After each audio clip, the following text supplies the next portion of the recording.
तो very good evening all of you. तो हम लोग ना 5 मिनट डिस्कस कर लेंगे कि कुछ बच्चे का वो डाउट था, सर हमारे पेपर एग्जाम्स कैसे आएंगे, लेंथी आएंगे या शॉर्ट आएंगे। तो आपका तो पता ही है एमसीक्यू पेपर आएंगे। तो कुछ बच्चे को ये डाउट था, सर अगर एमसीक्यू पेपर आने वाला है तो मैं कैसे प्रिपरेशन करूँ, पूरी बुक करूँ, मतलब पूरी बुक जैसे हम लोग फाइनल अकाउंट के लिए लेते, इन्वेस्टमेंट अकाउंटिंग के लिए लेते, पूरे सम्स करते, तो वो पूरे सम्स प्रैक्टिकल सम्स करूँ उतने, या एमसीक्यू पे ध्यान दूं।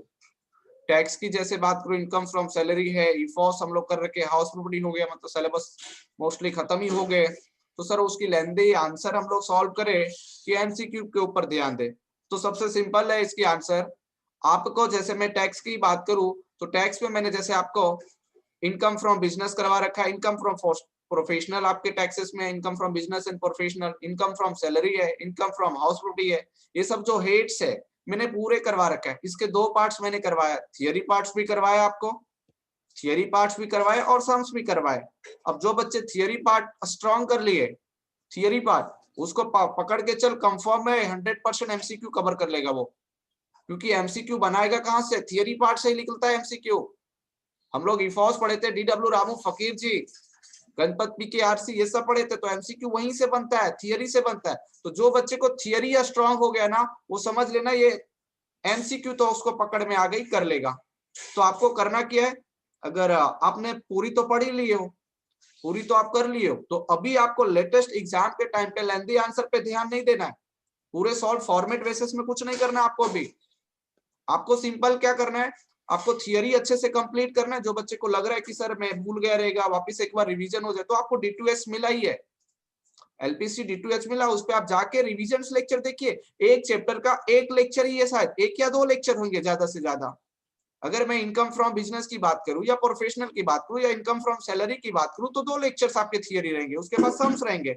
तो सम्स के ऊपर आपको ध्यान ही नहीं देना अभी, क्योंकि आप पहले कर रखे हो, तो वापस फिर से नहीं करना है, और वो आएगा भी नहीं अभी बड़े सम। आपको एमसीक्यू आएंगे, तो एमसीक्यू कवर करना है, आपको मार्क्स लाना है।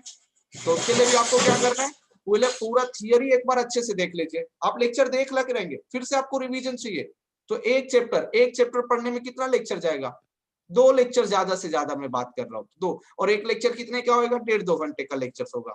तो 2 लेक्चर आप पहले टॉपिक कर लीजिए अच्छे से, दूसरे कर लीजिए, उसके बाद एमसीक्यू का जो क्वेश्चन मैं दे रहा हूँ आप उसको एक बार रेफर कर लीजिए।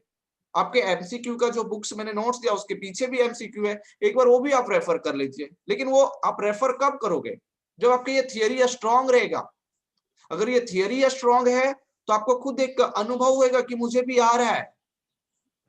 नहीं तो आप डायरेक्टली एमसीक्यू पढ़ने जाओगे तो आ जाएगा नो डाउट, लेकिन आपको थोड़ा मेहनत ज्यादा करना पड़ेगा। बट लेकिन वही एमसीक्यू थोड़ा घुमा फिरा के पूछ लिया तो फिर आप फंस जाओगे, क्योंकि आप तो रट्टा करके जा रहे हो, एमसीक्यू केवल पढ़ के जा रहे हो आप कि इसकी आंसर ये होती है, इसकी आंसर ये होती है, तो फिर आपको दिक्कत आ सकती है। तो अगर और आपको कॉन्सेप्ट क्लियर है तो फिर एमसीक्यू कैसे भी घुमाए वो आप आंसर स्पष्ट रूप से कर लोगे, कहीं से भी दे। तो आपको करना क्या है, पहली तो थियरी, चाहे वो कॉस्ट अकाउंटिंग हो, चाहे वो फाइनेंशियल हो, चाहे वो टैक्सेशन हो, हमने आपको कैसे करवाया, पहले थियरी पढ़ा है आपको, उसके बाद ही सम्स के ऊपर छलांग लगाए हम लोग। तो सम्स में आपको अभी उतने ध्यान नहीं देना है, क्योंकि पहले एक बार हो रखा है आपको। तो अभी आपको केवल एमसीक्यू के ऊपर ध्यान देना है। तो आपको पहला थियरी लेक्चर एक बार स्ट्रॉन्ग कीजिए, थियरी मतलब पहला दूसरा लेक्चर इंट्रो देखना है आपको, और जरूरत पड़ी तो 1-2 लेक्चर और देख लीजिएगा, स्टार्टिंग का देखना है। अगर एक चैप्टर का कॉस्ट शीट की मैं बात करूं तो कॉस्ट शीट में 13-14 दिन का लेक्चर है, 13-14 लेक्चर्स है। तो उसमें से आपको इंट्रो और ये सब लगा के मुझे लगता है 3 लेक्चर होगा, 3 या 4 होगा मैक्सिमम।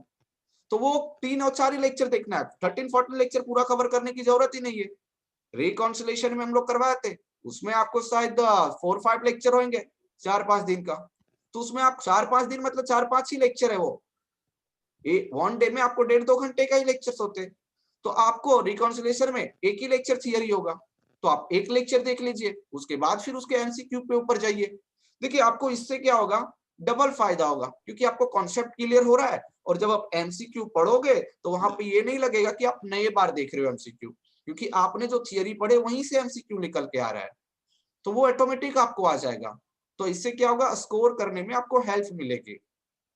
तो ये बहुत सारे बच्चे का ये डाउट था कि सर अभी हम पेपर कैसे लिखे, तो आप घबराए ना, पेपर बहुत सिंपल है और एमसीक्यू भी आपके ही बुक से ही बनने वाले, कोई बाहर से नहीं बनेंगे। तो अगर कॉन्सेप्ट क्लियर है तो कहीं से भी पूछे, कैसे भी घुमा के पूछे, आप कर लोगे।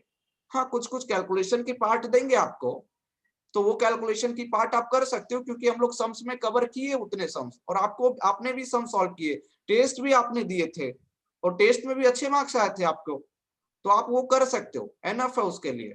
ठीक है, तो कैसे करना ये तो पता चल गया, बट रिमेनिंग जो अपना जो चल रहा है अभी टॉपिक, हम उसपे सारे अभी एमसीक्यू से लेके पूरा लेंथी भी करवा रहे हैं हम लोग। बट आपको क्या ध्यान देना है, एमसीक्यू के ऊपर भी ज्यादा फोकस अभी मार्क्स के ऊपर करना है, क्योंकि 12 तारीख से, कुछ बच्चे का 15 तारीख से, मतलब मैं बोलता हूँ तो मिड ऑफ दिसंबर से आपका एग्जाम स्टार्ट हो रहे, तो अभी आपको फोकस करना है मैडम मार्क्स हमारे के तो वो ऊपर। इंटरनल स्टार्ट होने वाले हैं। हाँ हाँ, इंटरनल तो और एक्सटर्नल, मतलब ये दिसंबर में ही होंगे। अनिरुद्ध, आपका इंटरनल हाँ, 12 हमारे से हो कॉलेज रहे में तो इंटरनल स्टार्ट। ठीक है, ठीक है, आपके कॉलेज में इंटरनल 12 से हो रहे हैं, बट अब कुछ कॉलेज में 15 से फाइनल हो रहे, एक्सटर्नल हो रहे, और कुछ कॉलेज नहीं, मैक्सिमम कॉलेज में आपके 31 दिसंबर तक खत्म हो जाएंगे एग्जाम। हाँ, कुछ कुछ एक्सेप्शनल केसेस में 15 जनवरी तक एग्जाम चलेंगे, 15 जनवरी तक, तो भी टाइम नहीं है। आप सोचोगे कि बहुत टाइम है मेरे पास, बहुत टाइम है, लेकिन एक एक दिन निकलता जाएगा ना, मालूम नहीं चलेगा आपको। एक एक दिन एक एक दिन एक एक दिन निकलता जाएगा, मालूम ही नहीं चलेगा आपको, लगेगा कि बहुत टाइम है, लेकिन एक एक दिन आप देखिए ना, कितने टाइम से हम लोग पढ़ रहे हैं, कितने टाइम से कर रहे हैं, लगता था ना कितना टाइम है कर लेंगे, लेकिन आप देखोगे तो अभी तक उठा के कुछ नहीं हुआ है।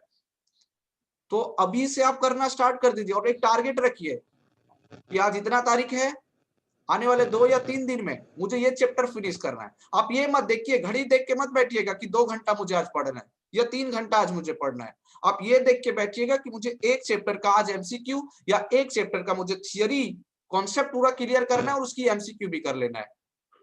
आपको मैं जो नोट्स दे रखा है उसमें चैप्टर वाइज एमसीक्यू है, चैप्टर वाइज एमसीक्यू है। जैसे कॉस्टिंग में एफए का मैंने अभी मैम से बात किया हूं, तो मैम ने बोले ये वीक तक, ये वीक तो हो ही गया संडे, तो 1-2 दिन में वो भी आपको मिल जाएगा और टैक्सेशन का भी मिल जाएगा। तो वो चैप्टर का पहले पूरा या कहाँ थियरी पे आप, दिया आपने ये? वो टेलीग्राम में? कॉस्टिंग का मैंने नोट्स में दिया हूँ पीछे का, कॉस्टिंग का जो बुक्स आपको मिली थी ना, उसके पीछे आपका एमसीक्यू है, बट इसके अलावा भी मैं एक्स्ट्रा एमसीक्यू दूंगा, लेकिन अभी नहीं दूंगा, पहले वो आप कंप्लीट कर लीजिए, उसके बाद दूंगा मैं। ठीक है, और वो चैप्टर वाइज एमसीक्यू है, तो अभी एक और एमसीक्यू दूंगा जो इंपॉर्टेंट दूंगा, लेकिन पहले वो कवर कीजिए। रिवीजन जितना अच्छा होगा, जितनी फास्ट होगी, उतनी इजी लगेंगे आपको, और दूसरे के भरोसे ना बैठिए कि हम इधर उधर से कर लेंगे, ट्राई कीजिए, अपने से बेस्ट कीजिए। ठीक है, तो पहले काम आपको, और दूसरी बात, आपको तो एक फायदा भी है सर, अगर लेक्चर सपोज मैं ईफॉस की बात कर रहा हूँ, या सर लेक्चर अगर मैं बायबैक ऑफ शेयर की बात कर रहा हूँ, तो ये सर बहुत पहले लेक्चर हो रखा है, मुझे थियरी लेक्चर्स ना मैंने नोट्स में केवल लिखा है, समझ में नहीं आ रहा है, अभी भूल गया मैंने। तो कुछ नहीं करना, आपको एलपीसी D2H पे जाना है, फिर से वो लेक्चर देख लीजिए दोहरा के, सेम वही लेक्चर से, और जब आप दूसरी बार देखोगे तो दिमाग में ना जैसे आवाज आएगी ना उधर से हमारी, वैसे आपके दिमाग में बच जाएगा, हाँ इसके बाद ये था, इसके बाद ये था, तो फटाक से रिवीजन भी हो जाएगा, फास्ट ट्रैक रिवीजन भी आप कर लीजिए उस पे। एक्सेस तो दिया ही, अनलिमिटेड एक्सेस है। ठीक है, तो आपको कैसे करना है ये तो पता चल गया ना पेपर, एमसीक्यू पे ज्यादा फोकस कीजिए अभी। ठीक है, बाकी लेंदी आंसर भी तो हम कर ही रहे, बट एमसीक्यू पे फोकस करना है अभी, क्योंकि हम लोग बाकी पूरे कर चुके हैं लेंदी आंसर, तो अभी उस पर फोकस नहीं करना, पहले मार्क्स लाने के ऊपर फोकस कीजिए, और कॉन्सेप्ट क्लियर है तो कहीं से भी मार्क्स आ जाएगा आपको, कहीं से भी क्वेश्चन पूछे आप घबराओगे भी नहीं।